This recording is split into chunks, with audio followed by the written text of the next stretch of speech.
Hello students. तो इस समय चल रहा है कक्षा 10 के भौतिक विज्ञान का 5वां पाठ विद्युत धारा का चुंबकीय प्रभाव। इससे पहले वीडियो में हम चुंबकीय बल रेखाओं से संबंधित बातें पढ़ चुके हैं। अब इस वीडियो में अध्याय का मेन टॉपिक पढ़ेंगे जो कि है विद्युत धारा का चुंबकीय प्रभाव।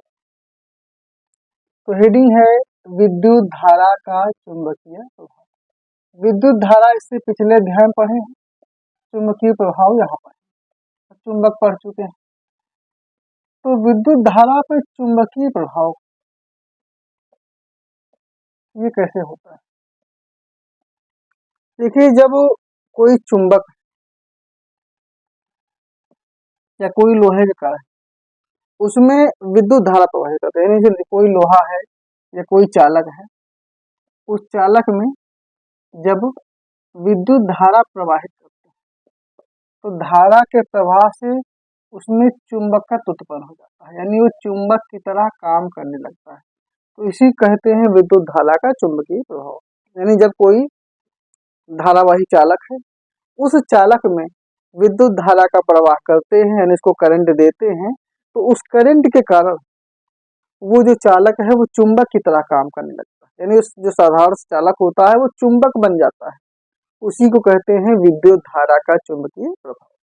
तो जब किसी चालक में विद्युत धारा प्रवाहित करते हैं और विद्युत धारा प्रवाह के कारण उसमें चुंबकत्व उत्पन्न हो जाता है, वह चुंबक की भांति कार्य करने लगता है, तो इसी घटना को विद्युत धारा का चुंबकीय प्रभाव कहते हैं।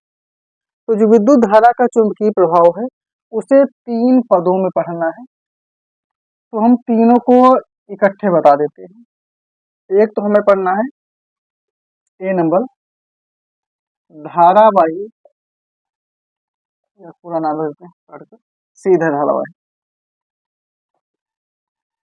सीधे धारावाही चालक, सीधे धारावाही चालक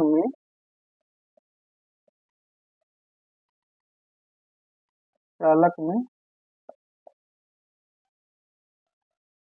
चुंबकीय प्रभाव में उत्पन्न चुंबकीय प्रभाव, उत्पन्न चुंबकीय प्रभाव, ये पहला टॉपिक माना होगा। अब दूसरा यहीं पे लाइन मार देते हैं ताकि समझ लेंगे। बी नंबर, तो बी नंबर पढ़ना है वृत्ताकार पास, चाहे पास कहें चाहे कुंडली, तो वृत्ताकार कुंडली में उत्पन्न चुंबकीय क्षेत्र, ये दूसरा पॉइंट। तीनों को एक साथ पढ़ाएंगे तो ज्यादा समझ में आएगा। तीसरा जो पढ़ना है वो है धारावाही परिनालिका, धारावाही परिनालिका में उत्पन्न चुंबकीय क्षेत्र।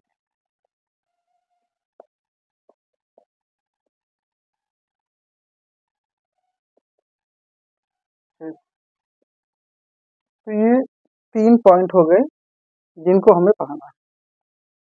अब इनको किस प्रकार से पढ़ना है ये देखेंगे। तो इसको समझने के लिए कागज ले लेते हैं, काफी कोई,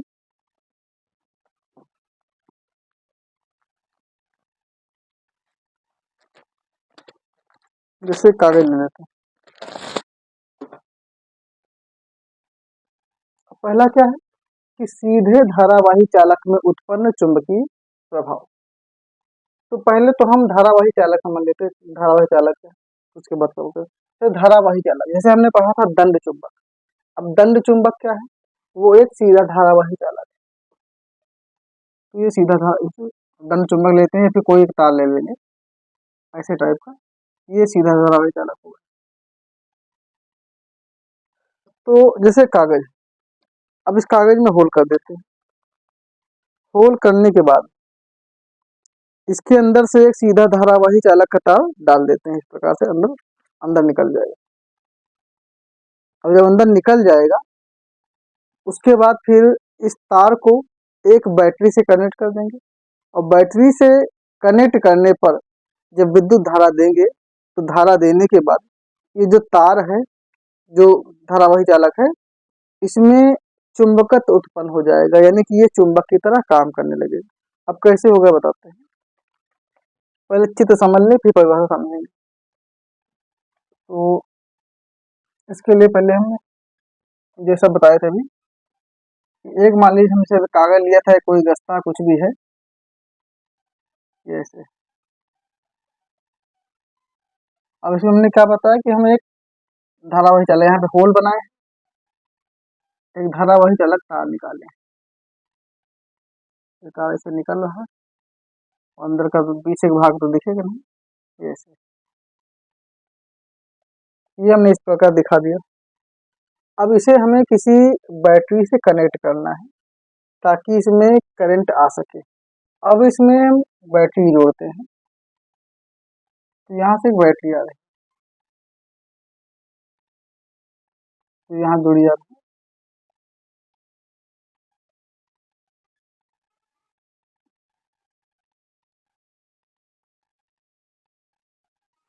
माइनस प्लस, प्लस से धारा प्रवाहित होती है, तो यहाँ से धारा ऐसे हम ऊपर को भेज रहे हैं, तो इस प्रकार से धारा जा रही है। अब इस चित्र को ध्यान देखें, इसमें क्या है कि हमने एक सीधा धारावाही चालक तार लिया था, तार है, इस तार में एक बैटरी जोड़ दिया गया, बैटरी में जो प्लस है, प्लस की ओर से धारा प्रवाहित हो रही है। जब धारा प्रवाहित करेगी, इसमें करंट आ गया, अब करंट आने के बाद क्या होगा ये देखना है। तो जब करंट आ जाएगा तो उसके बाद ये एक चुंबक की तरह काम करेगा। अब करे कैसे, इसके लिए एक नियम है, उस नियम को बता देते हैं। एक नियम है मैक्सवेल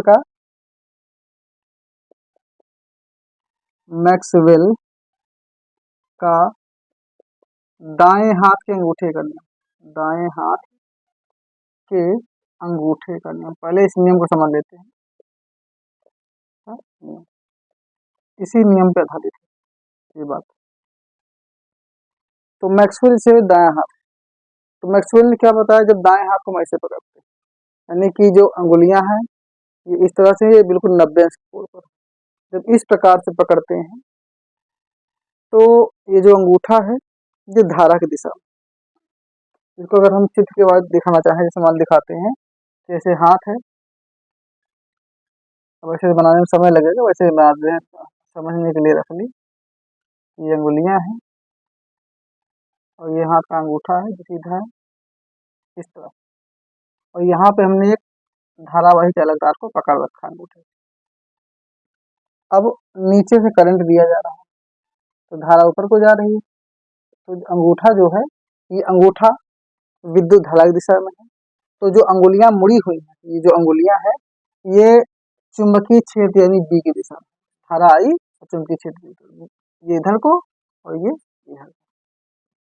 इसमें क्या दिख रहा है, तो मैक्सवेल के अनुसार जब हम अपने दाएं हाथ को इस प्रकार से व्यवस्थित करते हैं कि अंगूठा ऊपर होता है, यानी अंगूठा 90 अंश का कोण बना रहा है अंगुलियों से सापेक्ष, तो अंगुलियां ऐसे मुड़ी हैं, तो अंगूठा जो होता है वो विद्युत धारा की दिशा को दर्शाता है, और जो अंगुलियां होती हैं ये चुंबकीय क्षेत्र को दर्शाती है। इसे मैक्सवेल का दाहिने हाथ के अंगूठे का नियम कहते हैं, या फिर दक्षिण हस्त अंगुष्ठ नियम बोलते हैं। इसको अगर उल्टा करेंगे तब भी वही सिस्टम रहेगा, धारा नीचे खो गई, धारा की दिशा बदल गई तो चुंबकीय जो ये इधर को पहुंच जाएगा, मतलब जो अभी तक ये चुंबकीय क्षेत्र इधर को आया था, तो उल्टा कर देंगे तो चुंबकीय क्षेत्र भी चला गया। तो दोनों बातें, तो यहाँ पे वही बात बताई जा रही है कि चुंबकीय धारा जब दी गई तो यहाँ पे वैसे हो रहा है, धारा नीचे दे रहे हैं तो धारा नीचे ऊपर को जा रही है, यानी धारा की दिशा है ऊपर की ओर है। अब ये ऊपर की ओर है, अब इसमें देखिए क्या होता है कि जैसे अंगूठा ऐसे है तो ऐसे घूम के आ रहा है, यानी कि इस प्रकार से घूम के धारा आ रही है, क्योंकि धारा आई तो चुंबकीय क्षेत्र दिशा ऐसे दिखाई जा रही है। तो सेम वैसा ही फंडा यहाँ पे होगा, तो इस प्रकार से दिखाया जाएगा। अब यहाँ पे बैटरी थी, बैटरी से जब करंट दिया गया तो धारा गई, तो चुंबकीय क्षेत्र की रेखा यहाँ पर आएंगी, तो यहाँ पर कुछ बल रेखाओं का प्रदर्शन हो, जैसे मान लीजिए छोटे छोटे वृत्त दिखा देंगे, ये चुंबकीय बल रेखाएं हैं, ऐसे इनको इस प्रकार से बनाते जाएंगे, ये चुंबकीय बल रेखाएं। अब यहाँ पर जो चुंबकीय बल रेखाएं हैं वो इस दिशा में कार्य करेंगे, ऐसे इधर को आ रही है, फिर ऊपर ऐसे जा रही है। तो बिल्कुल वैसा ही काम हो रहा है जैसा कि इसमें बताया गया। तो दो बातें समझ गए कि मैक्सवेल का दाएं हाथ के अंगूठे का नियम क्या कहता है कि जब हम अंगूठे को इस प्रकार से हाथ को रखते हैं तो अंगूठा विद्युत धारा की दिशा दर्शाता है, तो जो अंगुलियां मुड़ी हुई हैं ये चुंबकीय क्षेत्र की दिशा दर्शा रही, तो अंगुलियां जिधर को मुड़ी हैं उधर को चुंबकीय क्षेत्र ऐसे राउंड, ये भी ऐसे दिखाया गया। सेम वैसा ही सीधे धारावाही चालक में उत्पन्न चुंबकीय क्षेत्र की तीव्रता दिखाया गया। इसमें क्या बताया गया कि जब हम कोई सीधा धारावाही चालक, जैसे हमने अभी कागज लिया था, ये एक गस्ता है, अब इसमें हमने इस प्रकार से क्या किया, इसको ऐसे डाल दिया, ये तो तार है जो ऐसे गया, हमने अंगूठे से पकड़ रखा है, अब ये क्या हो रहा है, ये ऊपर को जो जा रहा है ये धारा की दिशा दर्शा रहा है। अब इसमें जो गोल गोल दिख रहे हैं चुंबकीय बल रेखाएं हैं, और जो चुंबकीय बल रेखाएं आई हैं इनकी दिशा क्या है, ऐसे जैसे दिखाया गया, इस प्रकार से घूमकर इधर को धारा आई, इधर गई, फिर आ गई, तो यही बात हम यहाँ दिखा रहे हैं। तो अब इसमें इस नियम में बताया क्या गया वो बात समझना कि सीधे धारावाही चालक में उत्पन्न चुंबकीय प्रभाव, तो ये बताएंगे कि जब हम एक सीधा धारावाही चालक तार को लेते हैं, उसे एक गस्ते में निकाल कर सेट कर देते हैं, उसके बाद उस तार को एक बैटरी से जोड़ देते हैं, और बैटरी से जोड़कर जब विद्युत धारा प्रवाहित करते हैं तो विद्युत धारा जब सीधे दिशा में होती है, जब विद्युत धारा यानी ऊपर को जा रही होती है तो चुंबकीय बल रेखाएं इसमें कुछ उत्पन्न होती हैं, और जो चुंबकीय बल रेखाएं 90 अंश के कोण पे इधर को दिख रही हो, तो यहाँ पे साफ साफ दिख रहा है कि ये रेखा जो ऊपर को जा रही है, तो ये जो चुंबकीय बल रेखाएं इधर को दिख रही है, तो यहाँ पे चुंबकत्व उत्पन्न हो रहा है। मेन बात ये बताना है कि जब विद्युत धारा प्रवाहित की गई तो इसमें चुंबकत्व उत्पन्न हो जाता है, कुछ चुंबकीय बल रेखाएं दिखने लगती हैं जो कि उत्तर से दक्षिण की ओर जा रही हैं, क्योंकि जानते हैं चुंबकीय रेखाएं हमेशा उत्तर से दक्षिण ही जाती हैं, ये उत्तर से दक्षिण की ओर उनका गमन हो रहा है, क्योंकि सीधा तक करंट दे रहे हैं। अगर यही करंट हम उल्टा दें, यानी कि बैटरी की धारा बदल दें, नीचे माइनस ऊपर प्लस कर दें, ऊपर से आएगा तो धारा बदल जाएगी। तो यही बात यहाँ बताएंगे, सब सीधे धारावाही चालक तार में जब कोई बैटरी कनेक्ट करते हैं, उसमें विद्युत धारा प्रवाहित करते हैं, तो जब विद्युत धारा का प्रवाह होता है तो उससे उस चालक तार में एक चुंबकत्व उत्पन्न हो जाता है, चुंबकीय बल रेखाएं प्रदर्शित होने लगती हैं, मतलब जो काल्पनिक रेखाएं होती हैं प्रदर्शित होने लगती हैं, और चुंबकीय बल रेखाएं उत्तरी ध्रुव से दक्षिणी ध्रुव की ओर दिखाई जाती हैं। इस प्रकार से एक सीधे धारावाही चालक में चुंबकीय प्रभाव उत्पन्न हो जाता है, यानी जो सीधा धारावाही चालक होता है वो चुंबक की तरह काम करने लगता है। अब इसके आसपास हम लोहे के टुकड़ों को लाएंगे तो ये अपनी ओर खींच लेगा, यानी इस कहने का मतलब ये कि जो सीधा था जो धारावाही चालक तार था वो चुंबक बन गया। ये बात क्लियर हो गई किस प्रकार से सीधे धारावाही चालक को चुंबक में कन्वर्ट करते हैं, लेकिन ये परमानेंट नहीं है, यानी जब तक विद्युत धारा का प्रवाह है तभी तक ऐसा है, धारा बंद फिर से सामान्य तार बन जाएगी, तो जब तक धारा है तब तक चुंबक बन के घूमेगा, जैसे ही धारा खत्म फिर से अपनी रियल पोजीशन पे आ जाए। अब ये तो बात हो गई। अब हम बात करते हैं कि किन किन कारकों पर ये निर्भर करता है। तो जो कारकों पर होता है इसकी जो निर्भरता होती है वो दो कारक में है, एक तो है दूरी और एक है धारा, इन्हीं दो कारकों पर ये निर्भर करता है। दूरी, ये चुंबकीय बल रेखाएं जितना दूर हो उतना ही चुंबकत्व, जैसे यहाँ पे चुंबकत्व ज्यादा है, यहाँ पे थोड़ा कम, यहाँ पे कम, आगे और बनाएंगे और कम, फिर दूर जाएगा और कम और कम, एक समय ऐसा आएगा जहाँ पे चुंबकत्व खत्म हो जाएगी। मतलब कहने का ये है कि चालक तार से चुंबकीय बल रेखाएं जितना ज्यादा दूर होंगी चुंबकत्व उतना ही कम होगा, और जितना पास होगी चुंबकत्व उतना ही ज्यादा होगा। तो ये बात क्लियर हो गई, ये इसमें बताया गया। अब धारा की बात करते हैं। विद्युत धारा का की मात्रा जितना ज्यादा रखेंगे चुंबकत्व उतना ही ज्यादा होगा, और धारा जितनी कम होगी चुंबकत्व उतना कम होगा। तो कहने का मतलब ये है कि यहाँ पर जो चुंबकत्व है वो दूरी के व्युत्क्रमानुपाती है। 1/, दूरी को हम r माने तो b प्रोपोर्शनल 1/r, क्योंकि जब चुंबकत्व बढ़ रहा है तो दूरी घट रही है, और दूरी बढ़ रही है तो चुंबकत्व घट रहा है। लेकिन अगर धारा की बात करें तो b प्रोपोर्शनल I, धारा बढ़ रही है चुंबकत्व बढ़ रहा है, धारा घट रही है चुंबकत्व घट रहा है। तो जो चुंबकत्व है वो विद्युत धारा के अनुपाती है और दूरी के व्युत्क्रमानुपाती। ये बात समझ गए हैं। यही है सीधे धारावाही चालक में उत्पन्न चुंबकीय प्रभाव। जहाँ पर सीधा साधा धारावाही चालक तार था उसको चुंबक में कन्वर्ट कर दिया। ये बात उम्मीद करते हैं समझ गए होंगे। अब पढ़ेंगे वृत्ताकार कुंडली में उत्पन्न चुंबकीय क्षेत्र। तो सीधा तार था, एक वृत्ताकार कुंडली लेते हैं, गोल गोल इसकी कुंडली होती है गोल गोल, इसको वृत्ताकार कुंडली भी कहते हैं, पास भी बोलते हैं, पास, वृत्ताकार पास। अब इसमें चुंबकीय क्षेत्र तो वैसा सिस्टम यहाँ पे लेंगे, जैसे कागज है, दस्ता लिया, अब इसमें 2 होल बनाएंगे, एक होल और बना देंगे। बनाने के बाद चुंबक कुंडली को इस प्रकार सेट करेंगे जैसे कि आधा पार्ट तो ऊपर दिखेगा ऐसे, और आधा पार्ट पीछे दिखेगा। तो चित्र बना दें, ज्यादा बेटर समझ में आएगा। तो इसी प्रकार से हम एक दस्ता ले लें, तो और नीचे बात है, इसको लिए। अब इसमें कुंडली दिखाना है, 2 होल दिखाएंगे। अब एक बात हम ऊपर से दिखेगी, ये ऊपर भाग हो गया और ये निचला भाग है वो दबा हुआ, तो और बड़ा दिखा रहे हैं, दिख नहीं रहा है, नीचे कुछ लगाया जाएगा और बड़ा दिखाते हैं, या फिर इसको हम होल यहाँ पे दिखा देंगे ताकि चित्र में हम समझा सकें।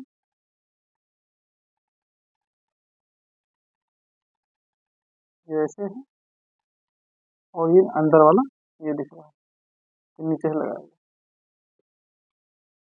अब इस प्रकार से हो गया सिस्टम में, इसमें हमने एक वृत्ताकार पास को लगा दिया गया। अब इसमें भी वही काम करना है, हमें धारा और प्रवाह दिखाना है। तो यहाँ पर बैटरी जोड़ी जाएगी, तो बैटरी लगा दी। अब बैटरी लगाने के बाद धारा भी दिखाना है, तो माइनस प्लस, प्लस यानी यहाँ से बैटरी इधर जाएगी, धारा आएगी ऐसे वैसे निकल। अब इसमें क्या होगा कि जब बैटरी देंगे, करंट देंगे, तो दोनों बिंदुओं पर चुंबकीय बल रेखाएं उत्पन्न हो जाएंगी। फिर थोड़ा छोटा है, समझना पड़ेगी बात को, दोनों पर, यहाँ पर भी दोनों पर होंगे। एक बात और, जब बीच में आएंगे तो ये समांतर रेखा है, थोड़ा छोटा होगा, इसे समझना पड़ेगा। अब यहाँ पे करंट कैसे जाएगा, तो वैसा सिस्टम यहाँ पे धारा आई है, तो यहाँ पे 2 बातें हैं, ये चीज थोड़ा बड़ा ही दिखा दें, नहीं समझ, हाँ थोड़ा सा बड़ा दिखाते हैं, क्योंकि डबल डबल वृत्त बन रहे हैं, समझ में कुछ आएगा नहीं, बड़ा सा रहेगा तो पूरी बात समझ पाएंगे। अब यहाँ से होल लिया, यहाँ से होल लिया, सीधा बनी नहीं रहा, ऐसे बना दे, और फिर नीचे से ऐसे दिखा, ये इस प्रकार। अब इनमें चुंबकीय जो बल रेखाएं तो दिखाएंगे, यहाँ भी बल रेखाएं, और बीच में सीधी रेखा। अब इसको समझना है। अब इसमें क्या है कि सबसे पहले हम एक वृत्ताकार कुंडली लेते हैं, मतलब गोल गोल कुंडली, उसमें चुंबकीय क्षेत्र उत्पन्न करने में सबसे पहले क्या करते हैं कि एक कागज का गस्ता लिए या कोई गस्ता है, उसमें 2 होल करके दिखा रहे हैं। अब उसमें क्या कर रहे हैं कि वृत्ताकार कुंडली को फंसा दे रहे हैं, जिसमें आधा पोर्शन ऊपर है, आधा पोर्शन कागज के नीचे तरफ। अब इसके बाद क्या है, इसमें जब एक बैटरी लगा के धारा प्रवाहित कर रहे हैं तो धारा जब जाती है तो धारा इस दिशा में जाएगी, इस दिशा में धारा जा रही है ऐसे। तो जब धारा जा रही है तो इधर से भी जा रही है, इधर से भी। अब जब धारा जाएगी तो होगा क्या, जिस प्रकार से यहाँ दिखाया गया था क्लॉकवाइज, वैसे ही यहाँ पर भी सिस्टम होना है कि ये धारा ऐसे जाए, जैसे यहाँ करंट जा रहा है तो ऐसे ऐसे इधर से आएगा फिर घूम के यहाँ पे उल्टा हो जाएगा। अब यहाँ का सिस्टम क्या होगा, यहाँ का सिस्टम धारा जो है इधर से आ रही जा रही है तो ऐसे दिखा, ऐसे ऐसे फिर लौट कर ऐसे, और धारा दोनों तरफ जा रही है, यहाँ पे धारा ऐसे गई इस प्रकार से, यानी कि यहाँ का जो धारा का लाइन क्या है ऐसे, और यहाँ पे क्या जा रही है इस प्रकार से धारा।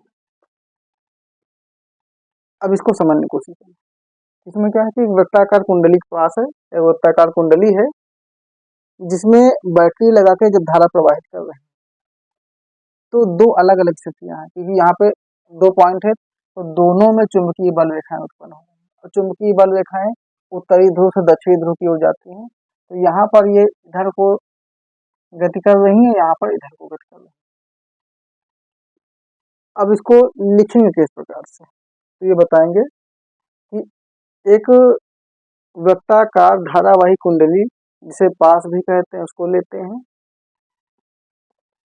उसको किसी कागज में फंसा देते हैं या किसी गश्ते में फंसा देते हैं दो बिंदुओं पर, उसके बाद उसे एक बैटरी से जोड़ देते हैं, और जब धारा का प्रवाह करते हैं तो दोनों बिंदुओं पर विद्युत धारा का प्रवाह होता है। तो जब प्रवाह होता है तो वहां पे चुंबकत्व उत्पन्न हो जाता है, यानी कि उसके चारों तरफ चुंबकीय बल रेखाएं उत्पन्न हो जाती है, जैसा कि दिख रहा है यहाँ पे चुंबकीय बल रेखाएं उत्पन्न हो गई यहाँ पे। तो जब चुंबकीय बल रेखाएं उत्पन्न हो जाती है, अब यानी कहने का मतलब ये है कि यहाँ पे हम लोहा लाएंगे तो खींच लेंगे, यहाँ पर भी लोहे लाएंगे तो खींच लेंगे, क्योंकि ये चुंबकीय बल रेखाएं उत्पन्न हो गई, इनके अंदर चुंबकत्व उत्पन्न हो गया, और इन दोनों के बीच में समांतर रेखा, सीधी रेखा, यानी जो दोनों के बीच में एकदम जो पार्टीशन करते हैं एकदम मध्य बिंदु में, तो जो कुंडली का मध्य बिंदु है वहां पे समांतर रेखा है। तो इस प्रकार से यहाँ पे विद्युत धारा के कारण चुंबकीय क्षेत्र उत्पन्न हो गया, चुंबकत्व उत्पन्न हो गया। अब यहाँ पे बात करें किन कारकों पर निर्भर करेगा,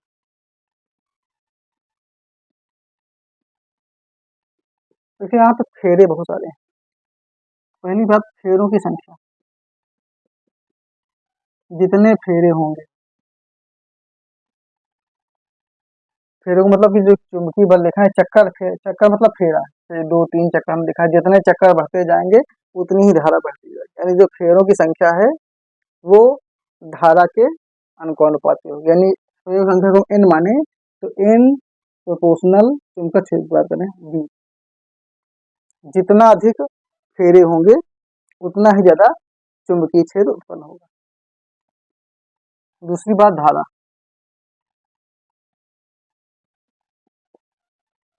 b प्रोपोर्शनल I, जितना अधिक धारा प्रवाहित करेंगे उतना ही ज्यादा चुंबकीय क्षेत्र उत्पन्न होगा। तो ये बातें समझ गए कि जितना ज्यादा ये फेरे होंगे, यानी चुंबकीय बल रेखाएं जितना ज्यादा उत्पन्न होंगी उतना ही ज्यादा चुंबकत्व उत्पन्न होगा, और जितना ज्यादा हम धारा प्रवाहित करेंगे, जितना बढ़ाएंगे धारा, उतना ही ज्यादा चुंबकीय क्षेत्र उत्पन्न होगा। तो इस चित्र को ध्यान से देख कर समझ लीजिए, इनमें दिशा जरूर ध्यान रखेंगे, इसकी दिशा इस दिशा में है, ये इस दिशा में, ये क्या कर रही है, ये भी मैक्सवेल के दाएं हाथ के अंगूठे की नींव की तरह कार्य कर रही है। इनमें भी सिस्टम, अगर हम धारा की दिशा बदल दें, धारा दिशा उल्टा कर देंगे तो इनका जो चक्र है ये भी उल्टा, क्योंकि अभी धारा तो ऐसे जा रही है, जब धारा ऐसे करेंगे तो रास्ता बदल जाएगा। उम्मीद करते हैं दो बातें समझ गए होंगे। अब हम तीसरी बात पर आते हैं, जो इन तीनों से भी दोनों से ज्यादा इंपॉर्टेंस, धारावाही परिनालिका में उत्पन्न चुंबकीय क्षेत्र। अब इसके बारे में थोड़ा बात कर लेते हैं कि धारावाही परिनालिका होती क्या है। तो समझ गए कि सीधा सा कोई तार है, वो धारावाही चालक तार है, फिर वही तार को हमने गोल गोल मोड़ दिया वृत्त की तरह, तो क्या बन गया, कुंडली बन गया। लेकिन परिनालिका क्या होती है, क्योंकि परिनालिका इन सबसे अलग है। परिनालिका ज्यादा महत्वपूर्ण है। परिनालिका में क्या करते हैं, एक खोखला बेलन लेते हैं, और जो बेलन लेते हैं वो विद्युत रोधी होना चाहिए, यानी कि वो लोहा का ना हो ताकि करंट आ जाए। तो एक विद्युत रोधी खोखला बेलन लेते हैं, ये बेलन ले ली।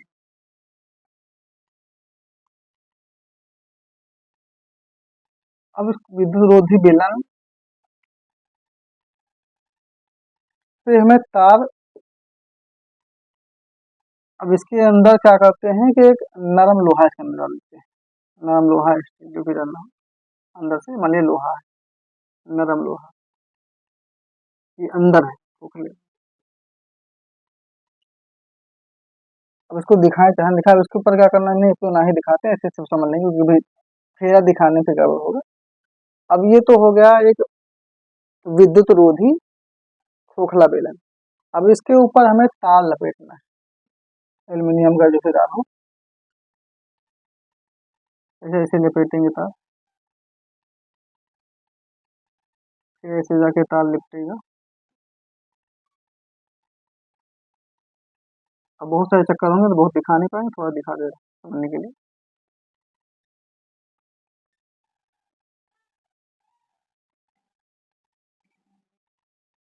इस तरह से मैं इतना दिखा, बाकी बहुत सारे तार लपेटना है, इतना नहीं लपेटना, वो बहुत सारे राउंड लगा तो वो दिखा देते हैं।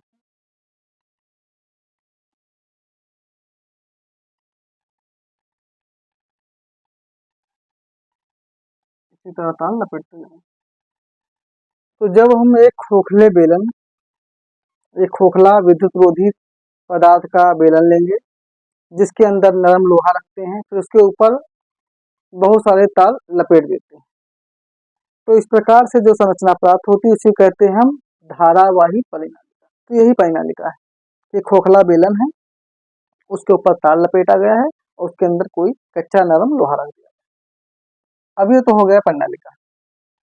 परिभाषा लिखेंगे कि जब किसी विद्युत रोधी खोखले बेलन के अंदर कच्चा लोहा रखकर उसे ऊपर तार से लपेट कर एक संरचना तैयार करते हैं तो उसी को परिनालिका कहते हैं। अब इसे हमें देना है करंट, तो यहाँ पे बैटरी लगाएं, माइनस प्लस, यहाँ से धारा देंगे तो धारा आ रही। अब जब इसको धारा देंगे तो धारा देने के बाद, धारा देने के बाद इसके अंदर चुंबकीय क्षेत्र उत्पन्न हो जाएगा, यानी चुंबकत्व आ जाएगा। तो जैसे यहाँ पे काम किया जाए कि जब धारा दिया गया, विद्युत धारा इसमें प्रवाहित हुई, तो प्रवाहित होने के बाद चुंबकत्व आ जाएगा, चुंबक की तरह काम करेगा। तो परिभाषा ऐसे लिखेंगे कि जब कोई हम धारावाही परिनालिका लेते हैं, उसे एक विद्युत बैटरी से संयोजित कर देते हैं, और जब विद्युत धारा प्रवाहित करते हैं तो वो परिनालिका एक चुंबक की भांति कार्य करने लगती है, उसमें चुंबकत्व उत्पन्न हो जाता है। अब इसके आसपास हम लोहे के कणों को लाएंगे तो ये उनको अपने से चिपका लेगी, आकर्षित कर लेगी। यही है धारावाही परिनालिका। बाकी इसमें भी चुंबकीय क्षेत्र उत्पन्न होगा, चाहे इसको दिखा सकते हैं लेकिन ज़्यादा गोचा पोच हो जाएगी, नहीं दिखाना चाहें तो इसके बाहर ऐसे, लेकिन बहुत ऐसा क्या हो जाएगा, यह सब चुंबकीय क्षेत्र उत्पन्न हो जाएगा, लेकिन हम देखने में थोड़ा खराब लगने लगा है। तो ये चुंबकीय क्षेत्र पर यहाँ भी धारा बचे रहेगी, इधर को और ये इधर को ऐसे, तो इस प्रकार से चुंबकीय क्षेत्र उत्पन्न हो जाएगा। सिस्टम यहाँ भी वही है, क्लॉकवाइज ऐसे। तो उम्मीद करते हैं बात समझ गया होंगे। इसको लिख तो देंगे, ऐसे ही बताएंगे परिनालिका में जब धारा प्रवाहित करते हैं तो विद्युत धारा उत्पन्न होने का चुंबकत्व उत्पन्न हो जाता है, तो परिनालिका चुंबक की तरह काम करने लगती है। हाँ, इसमें कारक की किन किन कारकों पर निर्भर करता है, तो यहाँ पे जो कारक है, एक तो फेरों की संख्या, जितना ज्यादा फेराएंगे, जितना ज्यादा लपेटेंगे उतना ही ज्यादा चुंबकीय क्षेत्र उत्पन्न होगा, तो n प्रोपोर्शनल b, एक पॉइंट ये हो गया। फिर विद्युत धारा, धारा जितनी ज्यादा होगी उतना ही ज्यादा ये चुंबकत्व उत्पन्न करेगा अपने अंदर। जहां वैसी बातें, एक बात और, इसके अंदर लोहा रखते हैं। अब दो ऑप्शन होते हैं, कच्चा नरम लोहा नरम लोहा या स्टील, इसको अंदर रखते हैं। जो इसको रखते हैं तो इसका नाम पड़ जाता है क्रोड। तो इसको रख के चुंबकत्व बढ़ाया जाता है। तो तीसरा पॉइंट ये है कि इस परिनालिका के अंदर कच्चा नरम लोहा रख देते हैं या फिर स्टील रख देते हैं, तो इसको क्रोड बोलते हैं। तो इसके कारण चुंबकत्व उत्पन्न होता है। क्योंकि ये जो हमने टेक्निक बताई तीसरा पॉइंट, ये होता है विद्युत चुंबक। अभी इसके बाद पढ़ेंगे विद्युत चुंबक। तो विद्युत चुंबक बनाने के लिए ये पॉइंट का यूज करते हैं। अब इसमें दो कंडीशन होती हैं। विद्युत चुंबक कुछ स्थायी होते हैं यानी परमानेंट, कुछ अस्थायी टेम्परेरी। तो स्थायी चुंबक बनाने के लिए स्टील का यूज करते हैं ताकि परमानेंट चुंबक बन जाए। लेकिन अस्थायी यानी काम चलाऊ चुंबक बनाने के लिए उसमें कच्चा नरम लोहा रखते हैं। तो ये तीसरा पॉइंट होगा, इस पर निर्भर करता है। तो इनके स्क्रीनशॉट ले लीजिएगा। एक बार हम सार बता देते हैं कि जो विद्युत धारा का चुंबकीय प्रभाव क्या होता है कि जब कोई चालक है उसमें हम विद्युत धारा का प्रवाह करें और विद्युत धारा के प्रवाह के कारण उसमें चुंबकत्व उत्पन्न हो जाए यानी चुंबक की तरह काम करने लगे, इसे ही विद्युत धारा का चुंबकीय प्रभाव कहते हैं। विद्युत धारा के चुंबकीय प्रभाव में फर्स्ट है सीधे धारावाही चालक में उत्पन्न चुंबकीय प्रभाव। इसमें क्या बताया है कि एक सीधा सा धारावाही चालक तार है, इसको हमने बैटरी से जोड़ दिया। जब विद्युत धारा प्रवाहित की गई तो विद्युत धारा के प्रवाह से इसमें बिंदु के चारों ओर चुंबकीय बल रेखाएं उत्पन्न हो गई, ये चुंबक की भांति कार्य करने लगे। वैसे यहाँ बताया कि वृत्ताकार कुंडली लिया जिसके दोनों बिंदुओं पर चुंबकत्व उत्पन्न होना, तो यहाँ पर भी काम किया कि जो वृत्ताकार कुंडली है उसे एक बैटरी से जोड़ दिया गया। तो इसमें विद्युत धारा प्रवाहित करने पर उसके दोनों बिंदुओं पर चुंबकीय बल रेखाएं उत्पन्न हो गई, जिससे यह पता चला कि यहाँ भी चुंबकत्व उत्पन्न हो गया। इसके बीच में एक समानता देखा आ जाएगी जहां पर चुंबकत्व समान होगा। तीसरा पॉइंट, एक धारावाही परिनालिका लिया जिसके अंदर कच्चा नरम लोहा या स्टील रख दिया गया। ये जो परिनालिका है बाहर से ये विद्युत रोधी है, इस पे कुछ तार लपेट दिए गए, मतलब चालक तार जिनसे करंट आ सके। तार लपेटा गया और लपेटने के बाद इसे भी एक बैटरी से जोड़ा गया और जब करंट दिया गया तो करंट देने पर इसके अंदर भी विद्युत चुंबकीय क्षेत्र उत्पन्न हो गया, यानी ये भी चुंबक की तरह कार्य करने लगा। तो ये जो तीसरा पॉइंट है ये चुंबक बनाने के लिए भी यूज होता है। ये तो काम चलाऊ है, जहां से करंट खत्म करेंगे काम खत्म। लेकिन इनसे क्या होता है, इस टेक्निक से चुंबक बनाया जाता है जिसको कहते हैं विद्युत चुंबक, जिसका यूज बहुत होता है, अभी बाद में बताएंगे। तो उम्मीद करते हैं ये तीनों बातें समझ गए होंगे, बहुत ही इंपॉर्टेंट है। परीक्षा में तीन में से कोई एक आना ही मान लीजिए, समझे नहीं, तीन में से कोई न कोई आएगा। तो वीडियो काफी बड़ा हो रहा है, इसलिए अब इस टॉपिक को यहीं समाप्त करेंगे। अब जो वैसे बता हुआ टॉपिक है विद्युत चुंबक है, और भी टॉपिक बचे हुए जैसे कि इसमें बल पढ़ना है कि चुंबकीय क्षेत्र में कौन सा बल लगता है, फिर फ्लेमिंग का नियम पढ़ेंगे। तो ये सब अगले वीडियो में पढ़ना है। तो यहाँ पे मैक्सवेल कहाँ दाएं हाथ के अंगूठे का नियम, इसको भी याद रखेंगे, ये परीक्षा में आता है। इसको समझे गए किस तरह से अंगूठा धारक दिशा दिखाता है और अंगुलियां चुंबकीय बल रेखा की दिशा दिखाती है। तो ये वीडियो अब यहीं समाप्त होता है। अगले टॉपिक अगले वीडियो में।